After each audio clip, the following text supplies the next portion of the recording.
Stockholm now? I'm in Stockholm now, yeah. I was telling Andrea it's hot. It's has been 28, 29. Now it's just 26, but it's still, we Nordic types don't cope very well with these things. 26 is good, no? Yeah, it's good. So we rented a summer place with Christina for the family from mid-April to mid-October. So she's there now, and tomorrow I'll transit out there. Okay, good. Yeah. So this is the paper you presented at CIFA, right? A long time ago. Maybe, yeah, maybe. I think it wasn't in full shape of a paper at the time. But, no, I agree. I think we understand better what's going on now. But it's still, it's applied theory, so we'll see. But I'll speak more about the results and the intuition than the way from A to Z. So yeah, of course. Yeah. Yeah, otherwise, it's the family is growing. So two grandchildren with Joanna, and Jenny is giving birth any hour, literally, in Berlin. Wow. And then Julia in a couple of weeks' time here in Sweden. So Jenny lives in Berlin now? Her husband works in the Swedish embassy, so she works from home in Berlin, but she still keeps her job at these agencies. Berlin is supposed to be a very nice city these days. I don't know. What about the restrictions? Under current circumstances, yeah. Right. It's getting better. Yeah, let's hope so. Yeah, let's hope so. In Israel now. Israel is doing well. Yeah, no, I mean, it was perfect until like 2 weeks ago. The Delta variant showed up, but it's still very mild. Nevertheless, they have reinstated the mask requirement in closed spaces. Really? Yeah. So you have to wear a mask when visiting a restaurant or something? Yes. Well, restaurant, you have to eat, so you take it off. Yeah. But the Israelis, they are not particularly careful about these things. Yeah, so it's like the French. Yes, exactly. That's right. But I hope it doesn't get worse.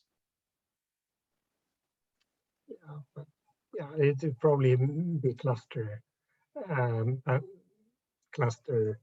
transmission, but not countrywide, unless it, some very, very bad mutation comes. But the numbers are very small, but the new government is very aggressive about it, because the current prime minister, he was very critical of Netanyahu's policy last year. So he's trying to show that he's different. Yeah. Yeah. And we have a government crisis on our hands. So the prime minister was tossed out by a vote of non-confidence, and this is the first time. Right? This is the first time. Yeah, first time it ever happens. Yeah. But he's coming back, so there's a vote on Wednesday, and he'll be voted in. The left got what they wanted, and so it's okay. But the budget would be another matter. Okay, here we go. Here we go. Yeah.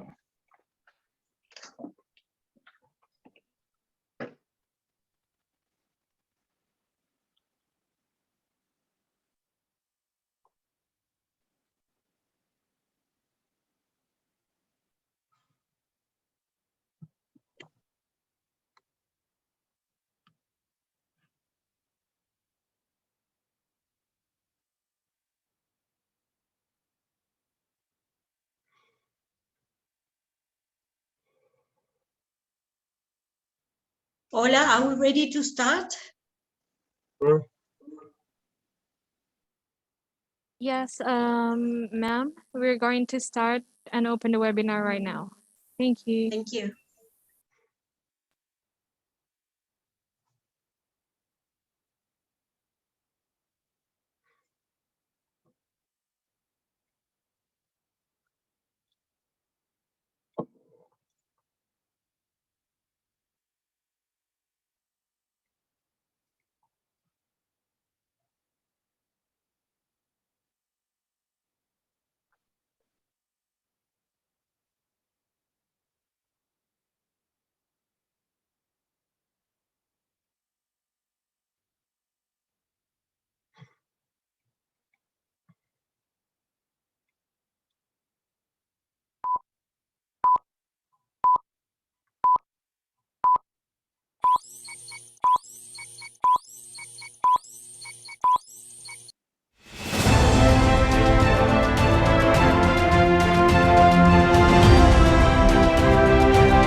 Ladies and gentlemen, thank you for joining us today and welcome to the Rise of Identity Politics, Policy, Political Organization, and Values.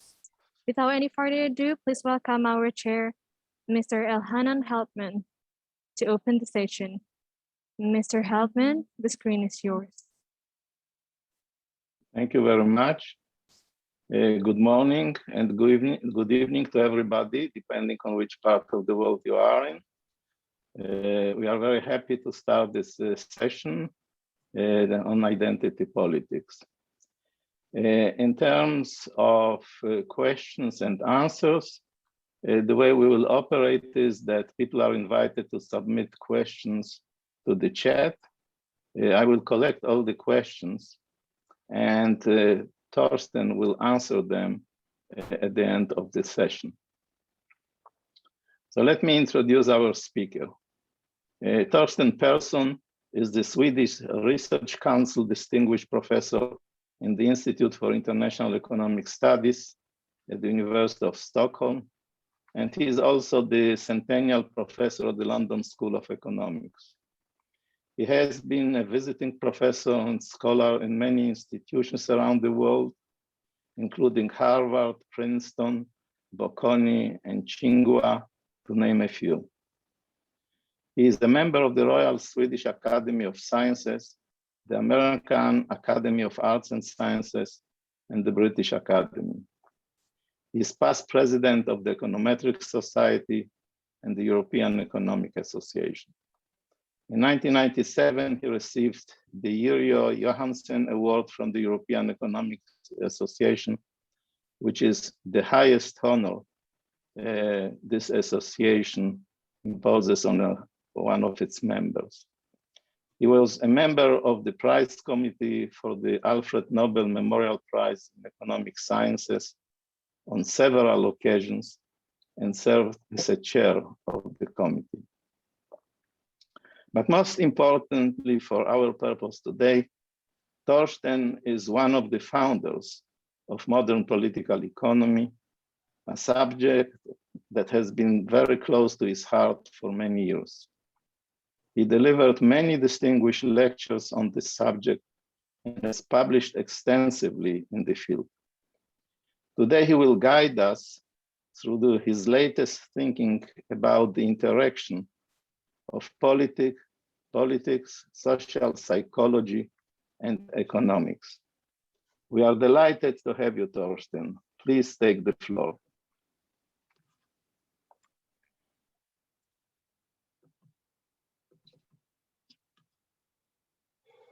Thank you, Elhanan, for that nice introduction. Let's see here.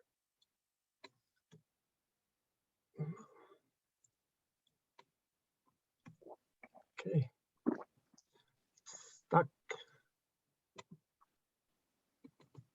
There we go.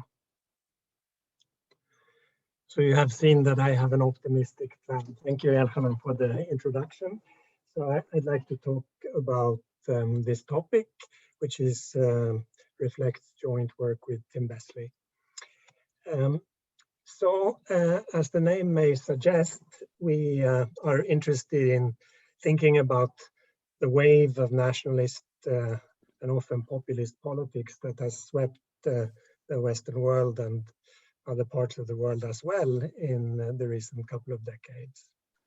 So that wave has two sides. One is on the side of citizens, where it seems that increasingly there are angry people who identify with the nation and they protest against immigration and often against the establishment as well.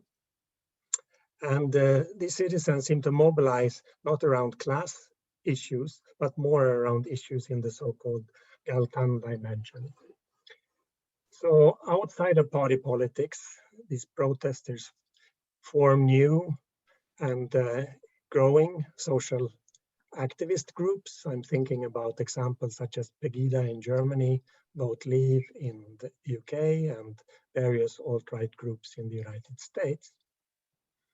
And as voters, if they have a chance, they seem to support a much stricter immigration policy that is pursued by new radical right politicians or some adapting mainstream parties.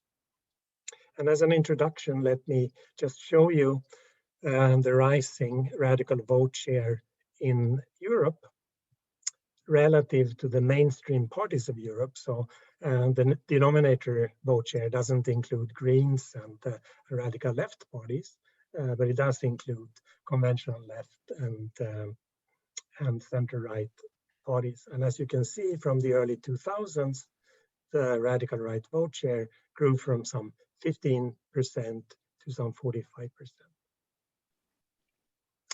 Now, the other side of this wave is the politician side.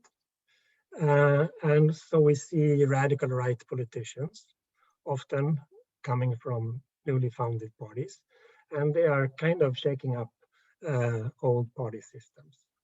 They are doing so by pushing a nationalist anti-immigrant agenda. And as a result, at least some existing parties adapt their policies and adapt the candidates that they offer to the voters. And let me show you the shift in immigration policy among mainstream parties in Europe again. So this figure shows the immigration policy stance in the first election of the 2000s. This axis shows the stance in the last election in the end of the 2010s. And the scale is such that a higher number means a more lax immigration policy and lower number a stricter immigration policy. Here is the 45-degree line. So in other words, an observation below it means that the party shifted to a stricter immigration stance over this period. And you can see that most of the dots are below the 45-degree lines. However, it differs. In a few parties have no radical right competitors, and they don't shift very much. The gray dots represent parties that do have a radical right competitor in the party system. They shift a little bit more. And the black dots represent parties that are in coalition with the radical right party, sometimes in government, and they shift the most. So what are the drivers of these events, of this wave? There's no shortage of explanations offered in the public debate, as well as in the academic debate. So people point to a range of shifts. Some of these shifts are alleged to be economic, so trade or technical change are depriving certain groups of their jobs, their incomes, and their status. This makes them angry and more prone to support the radical right. Some shifts are political. So existing parties stressed issues that were of small concern to the deprived or the poor. And so new parties filled the void and sometimes old parties had to adapt back. Some shifts are social, fueled in particular by international migrant flows, and others are more cultural, so values drift towards nationalism, and this widens the scope for identity politics. Now, this is all interesting as informal theorizing, but it's a little bit hard to untangle precisely what the predictions are about the causal links that we're supposed to see. So one difficulty is with the predictions and the timing. So some of the proposed forces, like globalization, have been with us for a long time. Others, like refugee migration, have been on sometimes and off at other times. So this is not entirely clear. Similarly, what is exogenous and what is endogenous in this theory is a bit hazy sometimes. So take the example of changing organization and values, be it shifting agendas of existing parties, formation of new social groups, entry by new parties, or a drift towards nationalist values. Should we think about these shifts as independent drivers, or should we think about them as equilibrium outcomes that are determined jointly? So to sort out issues like this, in our humble opinion, you need some formal analysis. But unfortunately, the workhorse models we have in political economics are not so well suited to doing this. These workhorse models tend to have one political dimension, tend to have a fixed political organization, and tend to have given political values. So what I'm going to do in this lecture is to propose a new framework, which has two political dimensions, one that reflects income and class as usual, but the other reflects identity and values.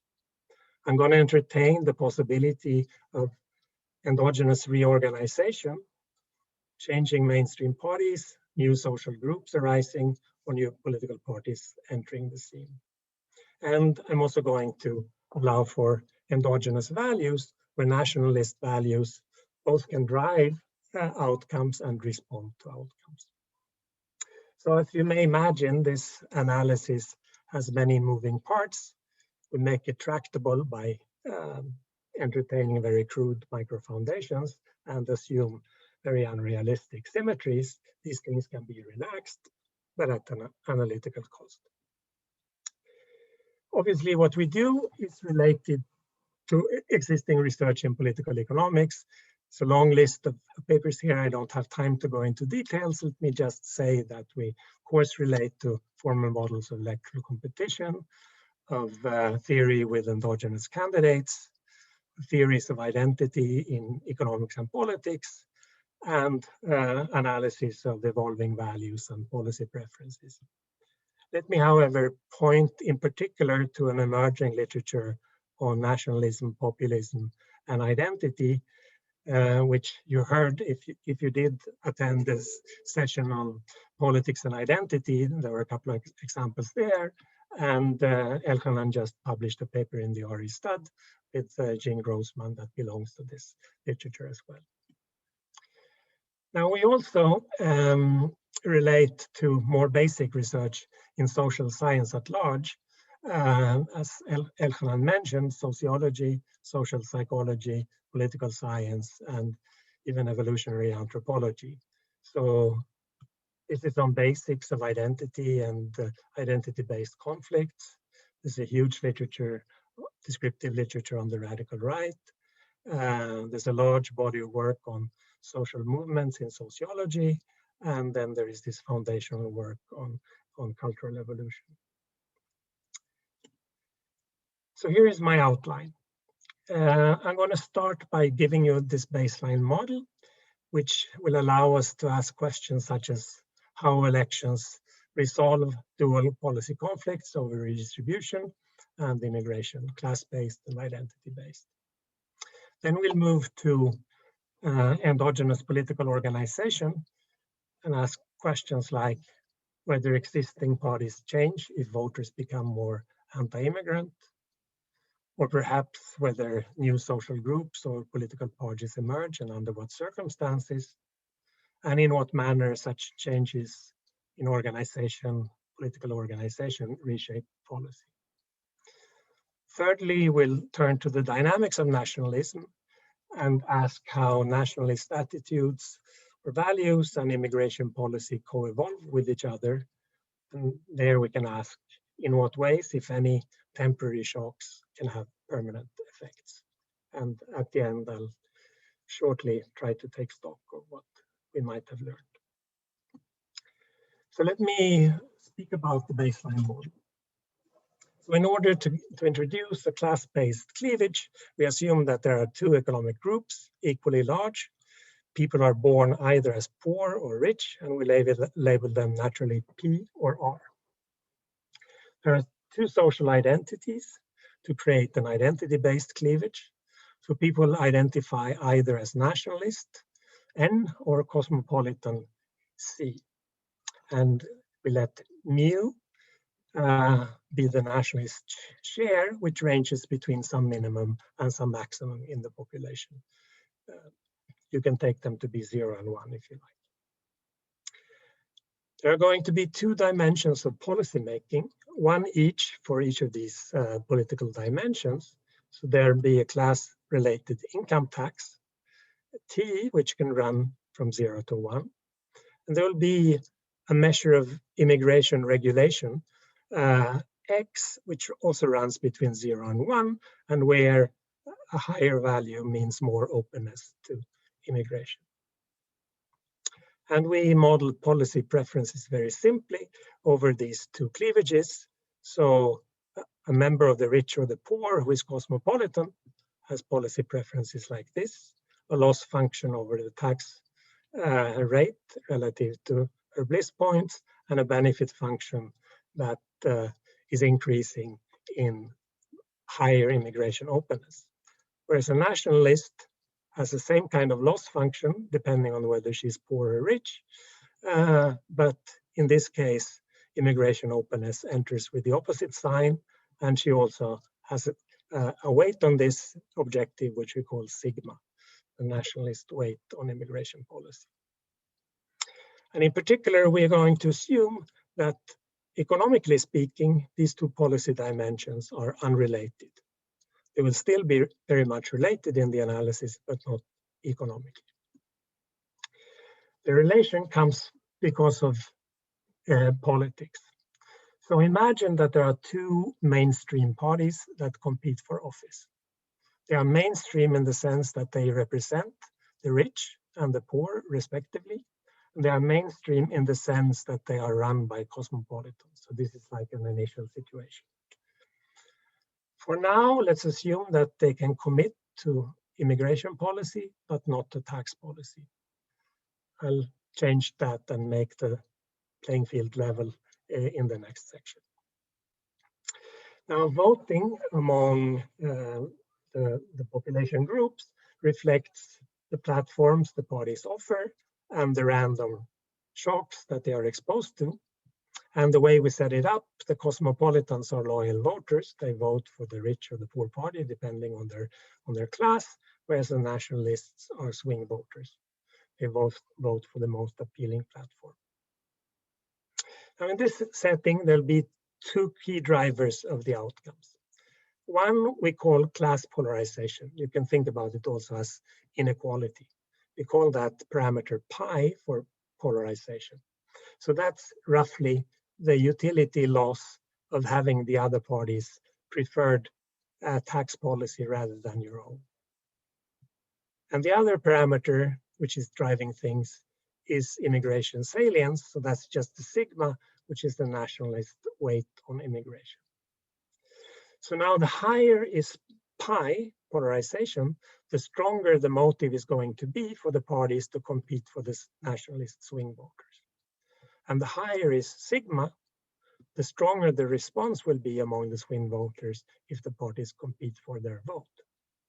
So as you can imagine now, pi and sigma become complementary in the political analysis. So the key in this simple model is actually the product of the two parameters rather than their values individually.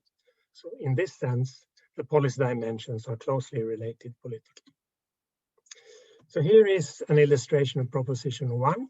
So on the x-axis, we have precisely this product of salience and polarization. And on the y-axis, we have immigration policy. And you recall that a higher x is more open to immigration. So for low salience cum polarization, the parties ignore the nationalists. At some level, they start courting them with a more strict immigration policy. And at some point, they accommodate their preferences completely. So the corollary is simple. Immigration policy is stricter. So x hat, the equilibrium value, is closer to 0 if salience is higher or polarization is greater, subject to this interaction. And the qualification comes because a stricter immigration policy must attract enough nationalists, so sigma has to be high enough, and cosmopolitan parties must care enough about winning that they try to cater to nationalists, so polarization has to be high enough for them to care enough about winning. So let me take a superficial look at the data with a couple of proxies for pi and sigma in the same European countries that we looked at before. So for class polarization, we just take the 90-10 ratio from the income distribution, from the Luxembourg income studies or from the OECD. And we measure those in the pre-2000s and in the late 2010s. So the gray bar is the early period, the black bar is the later period. And on average, there is a small increase in polarization as measured by this proxy on the order of 5 to 10 percentage points.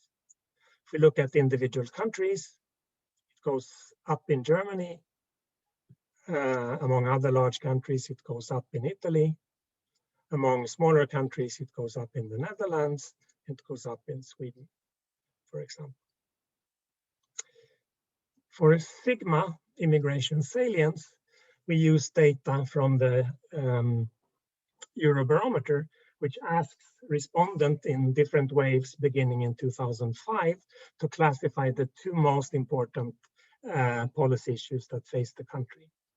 And if immigration is one of those issues, we say that it's salient for that individual respondent. And we measure the share in the early period and in the late period that respond in this way.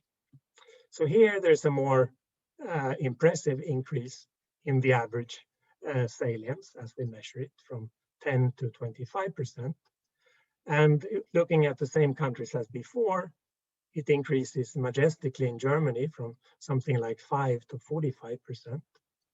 It increases in Italy, in the Netherlands, and in Sweden up to a number such as 35% from an initial value of 10 to 15. So happens that Germany, Italy, Netherlands, and Sweden did restrict their immigration policy. But this is not serious analysis, but it's still a bit intriguing.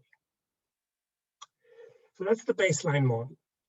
Now let me talk for a bit about endogenous political organization. So here we perform 3 extensions of the baseline model.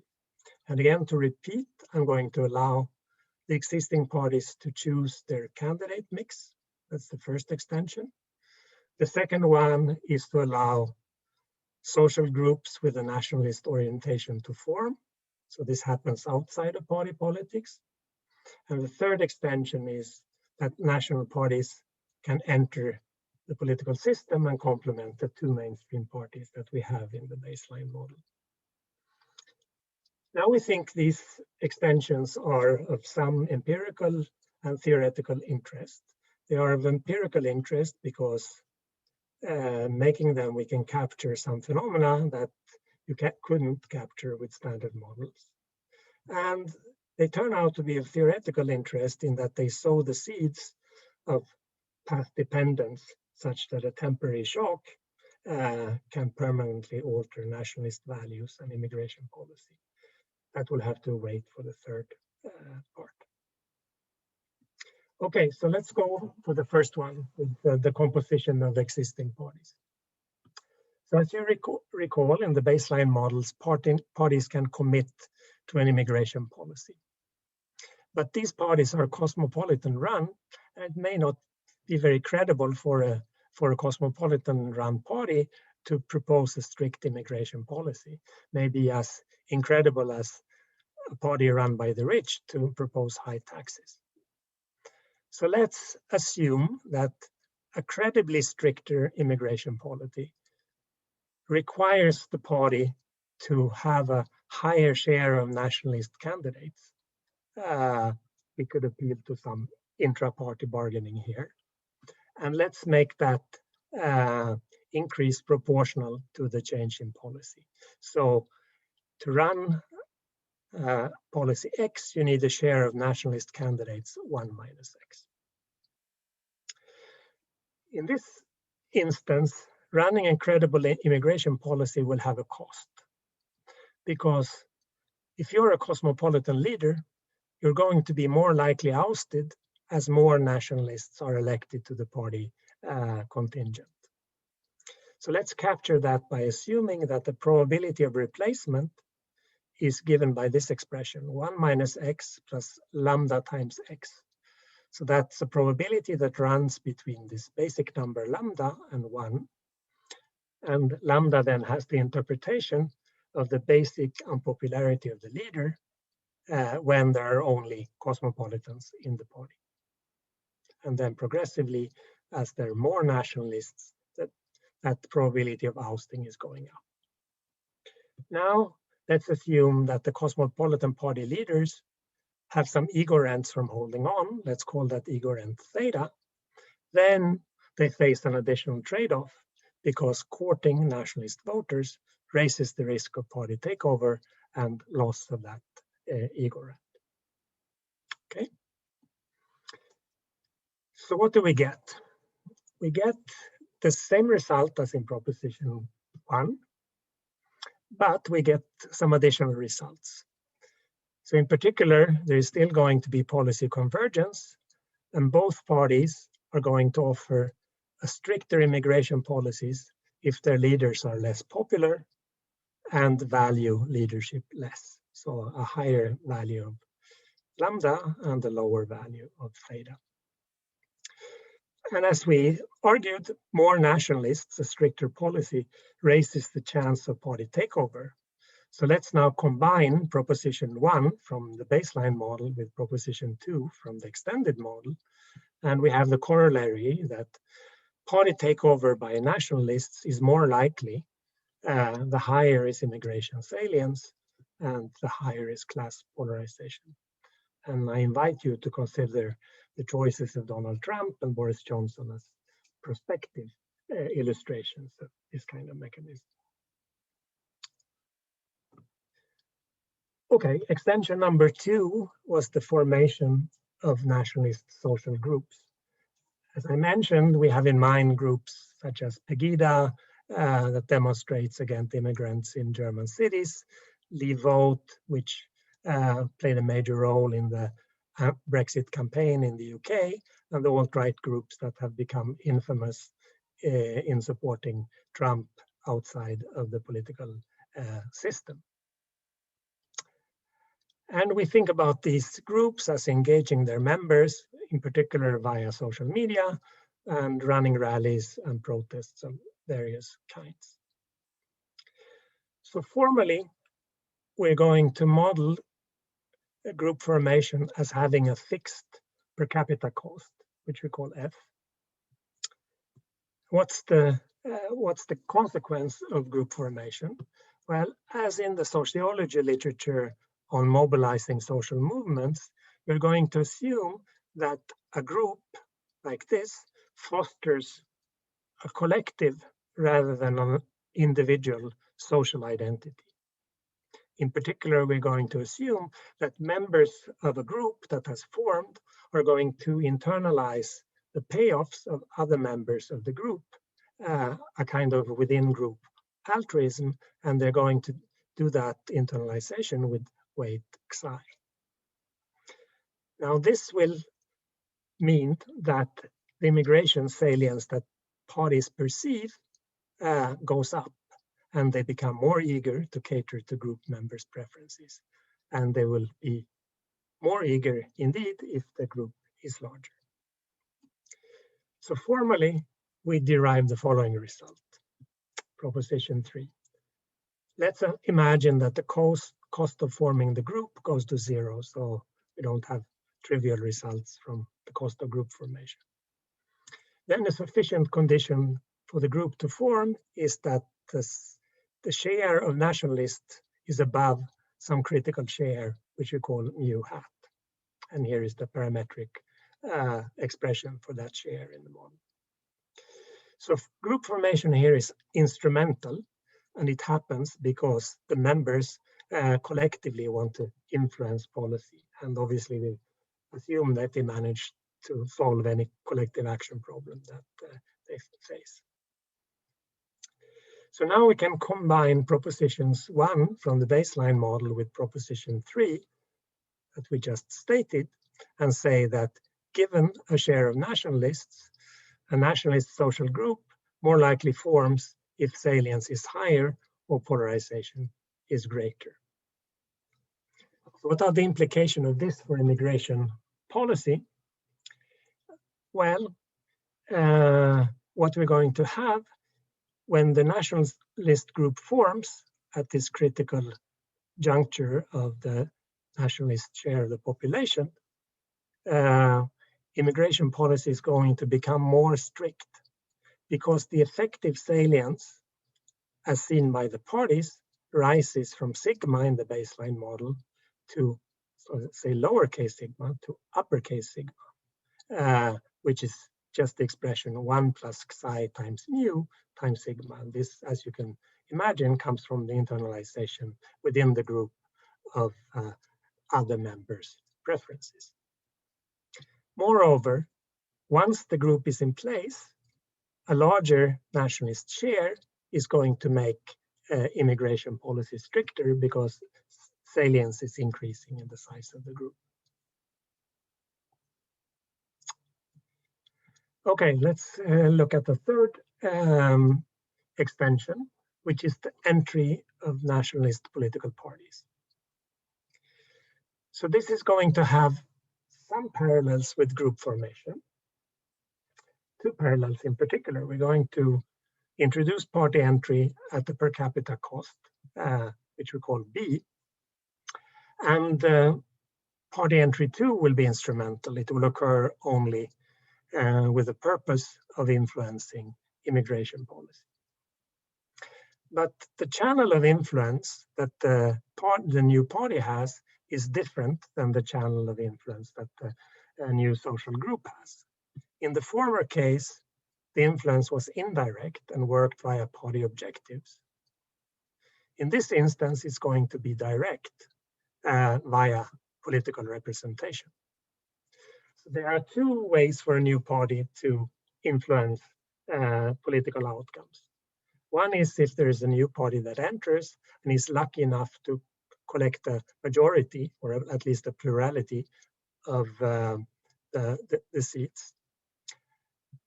If it commands such a majority, it can shift the existing policy to its favorite value, which is 0, if it's a party just composed of nationalists. The other possibility is a party enters and forms a coalition with one of the mainstream parties. In this case, it may not get its fully desired shift in policy because it will have to bargain with its coalition partner, which is either the poor or the rich party. But the new party can bargain for a lower X, namely a more strict immigration policy, to a larger degree, to the extent that polarization between the mainstream parties is larger, because then you can become the lesser of 2 evils if the gulf between the left and the center right is larger, as it will be when polarization is large. So from this kind of analysis, we can figure out when entry is the most likely of a new political party. And the situation when it's most likely is when polarization is quite low, but immigration salience is quite high. So in this situation, pre-entry policy will kind of ignore the nationalists. So immigration policy will be more or less open, but the nationalists are highly motivated to form a new party and influence policy. Now, exactly what happens turns out to depend on the electoral rule. And here we compare the two main instances of elections, namely plurality rule elections and proportional representation elections. So on the plurality rule, let the cost of party formation per capita go to 0. Then in our symmetric model, when the mainstream policies are symmetric, then a nationalist party will only enter when the party can command the plurality in the population, and that is the case when the share of nationalists is larger than 1/3, by 1/3, because there are 3 parties, and then you steal the largest vote, given that the other 2 parties are symmetric. The condition for this is also that the pre-entry policy doesn't accommodate the nationalists. Then there's no point in entering in and bearing even this small cost. So under plurality, nationalist voters are in plurality, then we can have a new party enter. Of course, this can happen under proportional representation as well, but under that electoral rule, you have to command a majority of the seats, which requires a majority of the votes, or a 50% vote share. And here, a nationalist party can enter for any level of mu from the lower bound up to 1/3. So we should expect entry to be more common under proportional representation than under plurality rule, and that's indeed what you find. If you look at the data, not surprisingly, we have a figure in the paper that shows that this is the case. So what is going on here is that this nationalist party enters to offer a mainstream party a better tax policy from its point of view in exchange for a stricter immigration policy. So why can the entrant party offer a better tax policy? Because it has both poor and rich members, so they hammer out some compromise. Plus, they are very interested in this compromise because they have a high weight on migration policy.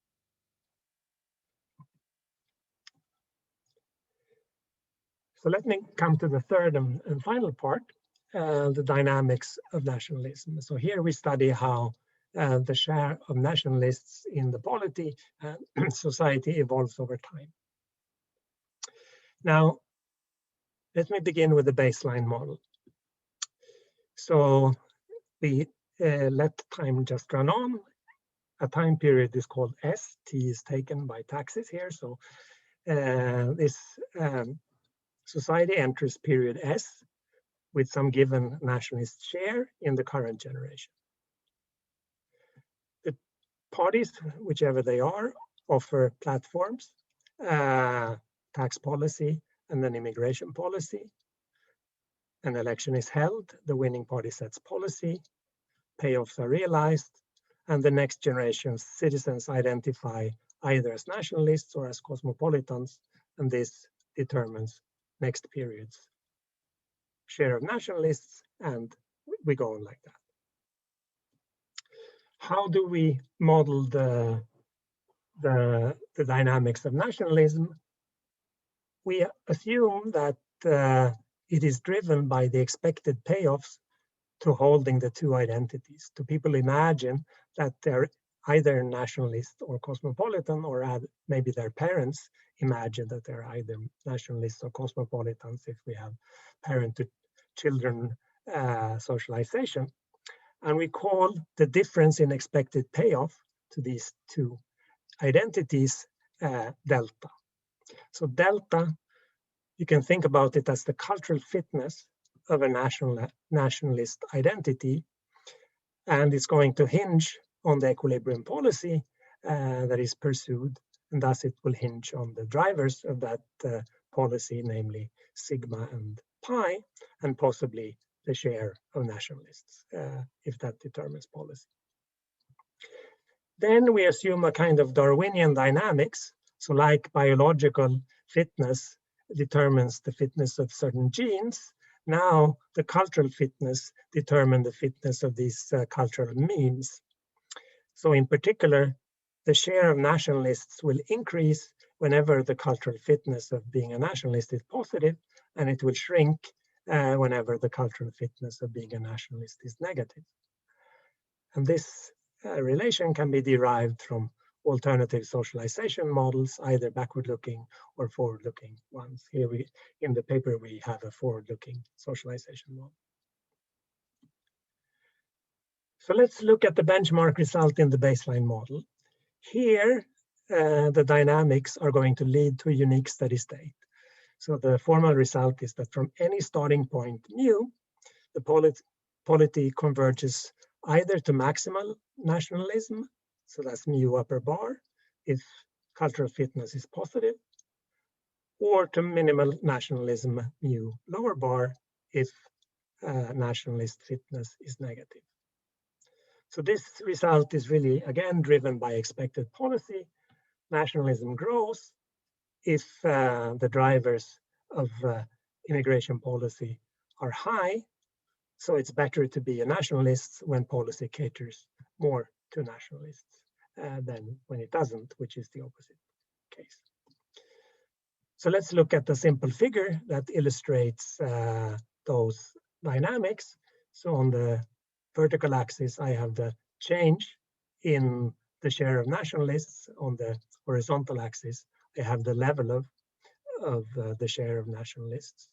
And from some initial condition, maybe here, cultural fitness is either negative, and then you go monotonically to the minimal nationalist steady state, or it's positive, in which case you go over time to the maximal nationalist steady state. So very simple. So what's the relation here between nationalist dynamics and expected immigration policy? Well, policy is driven by polarization and salience, as in the baseline model. And if there are shifts in these parameters, that can change the cultural fitness of being nationalists, and hence it can change the dynamics of nationalism. But importantly, the baseline model will have just one-wave dynamics, i.e. the dynamics will go from policy to nationalism, but not the other way around. So we predict a correlation that a growing nationalist will go together with a strict immigration control, but nationalism here is an outcome, is not a driver. But this is limited to the baseline model, and now let's argue that all the three extensions I've entertained open the door to two-way dynamics, where we get feedback also in the opposite direction, and that feedback is mediated by changing political organization. So let's look at party composition first. Here, the result in proposition 7 is that if cosmopolitan parties initially set a less than fully open immigration policy, then the polity may converge to maximal nationalism from any starting point.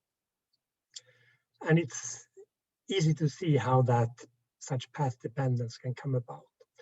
So let's suppose that we are somewhere, perhaps on the way to a cosmopolitan steady state.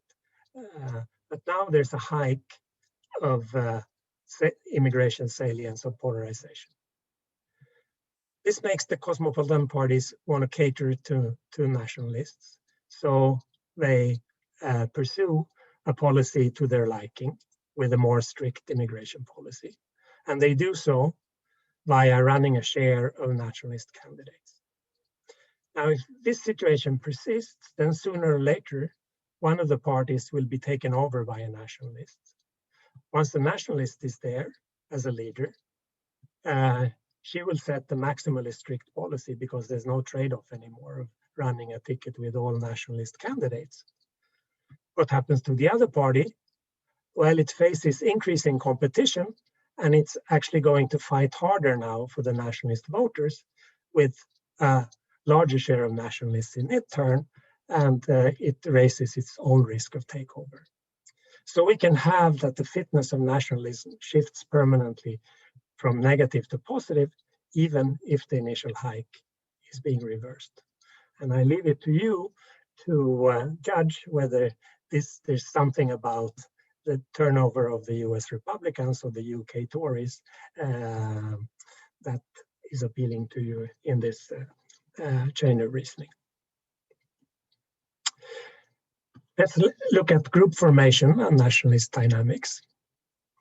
Here, the key to understand what's going on is that the fitness of nationalism will shift when a group forms.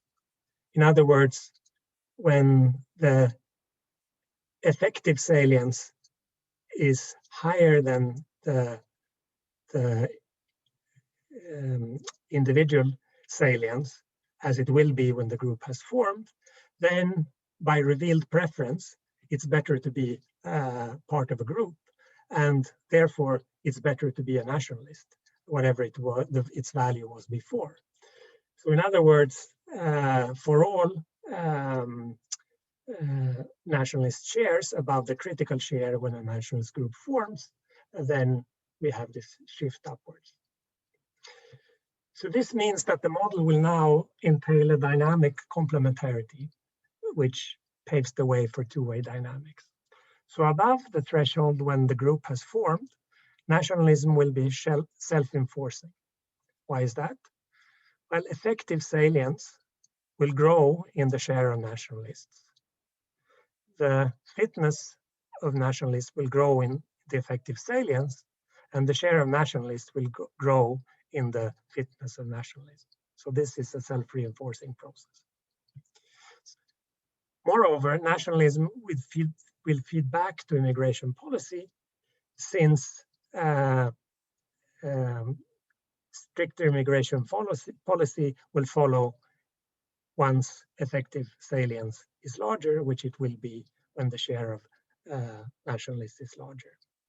So multiple steady states and path dependence can occur, but need not occur under these dynamic complementarities. So this graph, which is similar to the previous one, shows you how that can happen. So let's look first at the two blue curves, which capture a situation when we have two possible steady states. Because at the critical juncture, when a group forms, the cultural fitness of nationalism shifts from negative to positive. So in other words, depending on whether you start out above or below that critical share, you will go either upwards to a maximally nationalist steady state, or you'll go down to a minimally nationalist steady state. To see how path dependence can occur, imagine we are here and we are on our way to the minimal nationalist steady state. But then there's a temporary shock that shifts the fitness of nationalism to become positive. So we shift to the red curves. So you start moving in the other direction, the share of nationalists goes up, you reach the critical juncture, you get up here, and now the temporary shock can reverse and you still find yourself on this trajectory, and you'll go to the other steady state from where you started out. So that's a path-dependent example in this setting.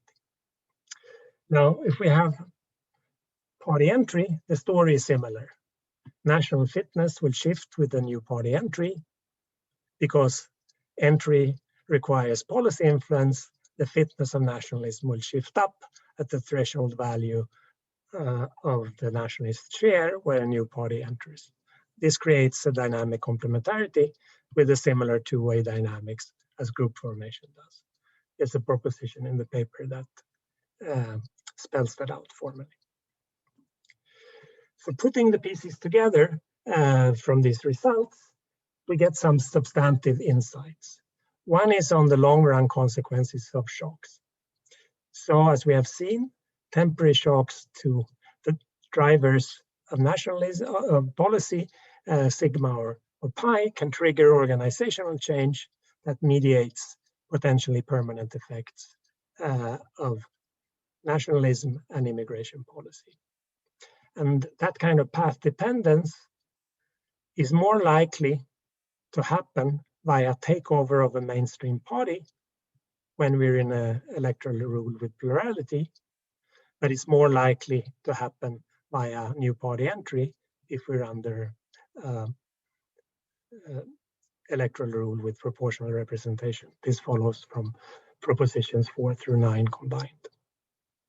Methodologically, we realize that if we do empirical work here, trying to relate immigration policy to nationalism, then we face a chicken and egg problem because we have these two-way feedbacks in both directions. So it's going to be a hazardous exercise to uncover a unidirectional link from nationalism to immigration policy in the data. So I'm on borrowed time. Let me wrap up. I've shown you a baseline static model that allows us to study party competition with identity-based conflict on top of traditional class-based conflict. I've shown you how two fundamentals, call them immigration salience and class polarization, drive party incentives and determine whether policy adapts to nationalism or not. I've shown you two sets of extensions. One set has different forms of endogenous organizations. Arguably, they allow us to capture some real-world phenomena, and arguably they spawn two-way links between nationalist values and immigration policy. And this way they open the door to path dependence, where purely temporary shocks can reshape the political system in terms of the nationalist values and immigration policy you see even over the long run. So we leave several extensions for future work. As I mentioned, we have introduced a lot of economic and political symmetry, which is unappealing. We can relax that and still have doable comparative statics. The reason technically we still have doable comparative static is the model has log supermodularity, which is very helpful to do comparative statics.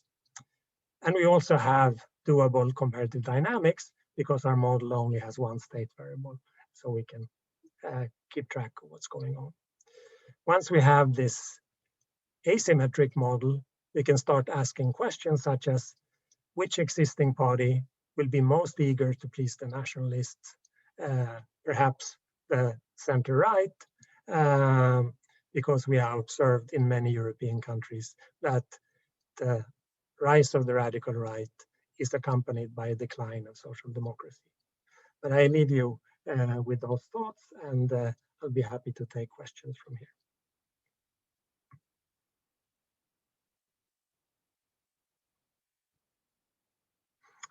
You're muted, Elhanan. Thank you.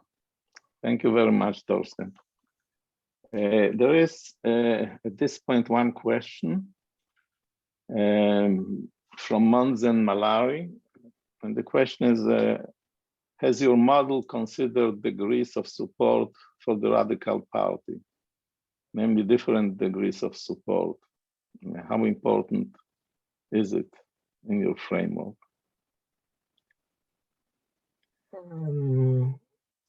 Yes, the model revolves exactly around that question, and you know, it's very simple. So there are just two drivers, but if the a radical right party enters, then it's those same drivers that will determine its support. And so it's going to be how badly people who have identified nationally want to care about those issues versus class issues.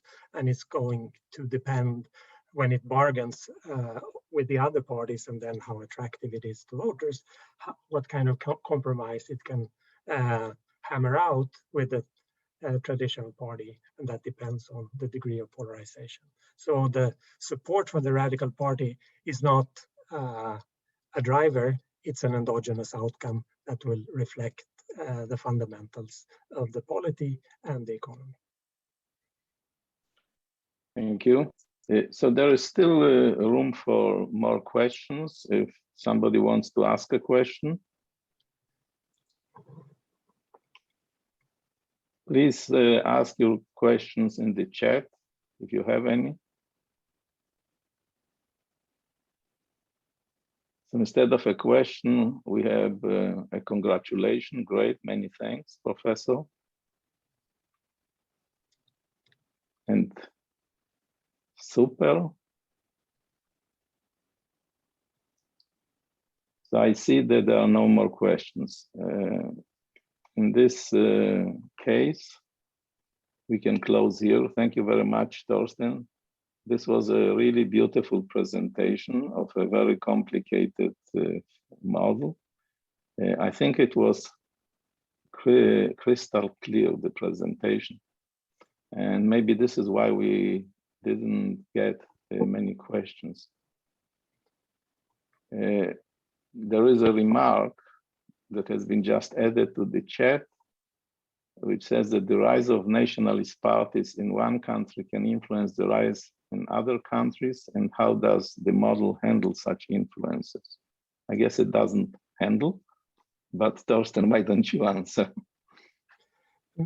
Exactly, it doesn't handle that, but you can think about values informally, and this would be an extension of our analysis, as having a national spillover component. Of course, this can work in a variety of ways, but it's no secret that Trump has inspired many politicians in other countries, be that Brazil, Slovenia, Hungary, or Poland. And so I think politicians, like economists, they pay a lot of attention to what their colleagues do, and if they see a winning concept, they sometimes imitate if the situation is right. So this would be one way to think about such spillovers. Another question that has just been added is, what would decide the prevalence of identity-based politics over class-based politics? Yeah, this is a very, very good question. It goes right to the core of the analysis, and in our model, you know, that again will depend on the strength of these identity driving forces. These identity driving forces, with this Darwinian evolution of nationalist values, reflects the ultimate drivers of policy, which in our very simple framework again is the weight that nationalists attach to immigration as opposed to class issues. But that's assuming the answer, so it doesn't answer your question. That will have to be endogenized, and it can be endogenized, for example, in a model such as Elhanan's, in a model such as Moses Trajo's, where the degree of salience will be endogenous in the analysis. Well, I think we can close this wonderful session. I'm sure that many of the participants greatly enjoyed it. I certainly have. And this will be a good time to say goodbye and for people to join other sessions in the World Congress. Good night to everybody and good day, and thanks Thank you, Torsten, very much. Thanks, Elhanan. Bye.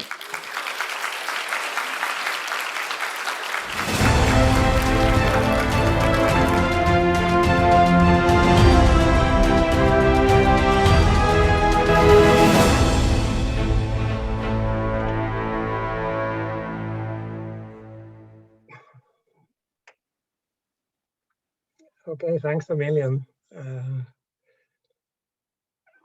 It was a bit ambitious, maybe too much, but